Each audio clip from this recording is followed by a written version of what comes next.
welcome to Revival and Power. I'm Eddie T. Rogers. I'm glad that you're taking the time to watch this short clip.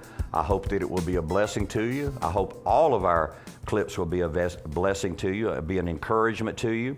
I hope in many ways it challenges you where you believe, that you have to actually think about it, because that is really one of the jobs of an apostolic leader, is to challenge us where we are and to get us out of our comfort zones and to begin to think the way heaven thinks, and to begin to see it from a kingdom point of view, not a personal point of view, not a denominational point of view, and certainly not a religious point of view. So what I want to share with you for just a few minutes is about being complete.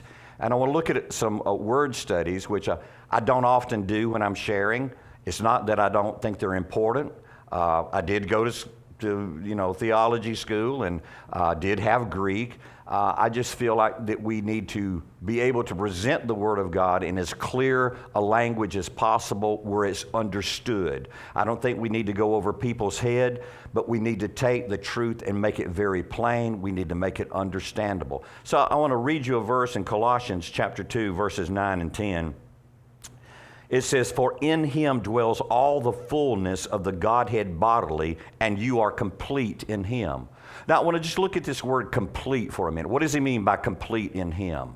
If we go back to the Old Testament and we begin to look at some of the prophecies that was concerning Messiah from Zechariah, from Isaiah, from other Old Testament prophecies, they would begin to prophesy regarding specific things of the Messiah, that he would come in to Jerusalem on the foal of a donkey. Other things, that he would be born of a virgin, and things along those lines. When these words were given, the word that is used there, it means to fill up. It's something that is empty, like a cup.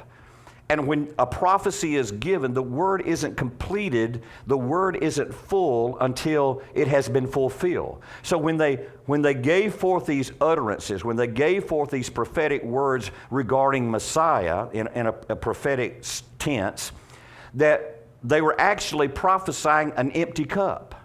But at the proper time, in the right season, when this thing would come to fruition, come to fulfillment, the cup would be full. It would be running over.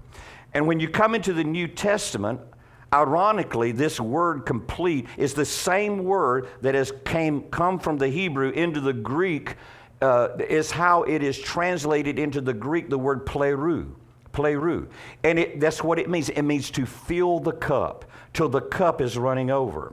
The root word gives the idea that up until that time, it's empty. It is waiting for the completion. And there may be things in your life where you feel like that you have received prophetic words one after another, and you're wondering, why hasn't this thing come to pass yet? It's still empty, but it will be fulfilled. It will be filled up. Plerou will take place over that word, and the cup will become filled. It is filled to the full. Your life and my life is unique from everybody else's life. We have been separated to exist solely to be filled with His presence, and in that fulfillment to glorify Him. There isn't anything on the face of the earth that will satisfy you, that will make you content, that will give you peace in your spirit, man, other than the manifest presence of God ruling and reigning in your life. And when these prophetic words begin to manifest in your life, you are being filled up with the plerou, the fulfillment of what was said ages ago. Because I believe that the words that you have received, the prophetic words that you have received, you may have received them in the last 10 years or 20 years or 30 years or something like that, and you're still waiting for them. But the truth of the matter is, these words have been hanging in eternity. They have been waiting for the time that someone would be released to speak forth into your life this word, a cup that is empty, so that the Lord Himself may plerou that cup, may fill it up with the good things of His presence, so that you may complete your destiny. It's time not just to have your cup filled. It's time for your cup to overflow. It's time for abundance. It's time for you to step into the place of your calling and not be looking over your shoulder at your past. You will never see your future if you're looking at your past. Your future is in front of you. Your past is behind you.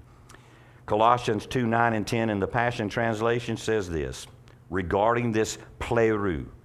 For he is the manifestation of all the fullness of divinity, living in human form, and our completeness, our pleroo, is now found in him. We are completely filled with God as Christ's fullness overflows within us. It just don't get any better from that. Keep your eyes on Jesus. Keep your eyes and your ears open to the word of the Lord. Believe and press into and pray into these words and be seeking his face for the pleroo in your life to come to pass, because it is time. Until next week.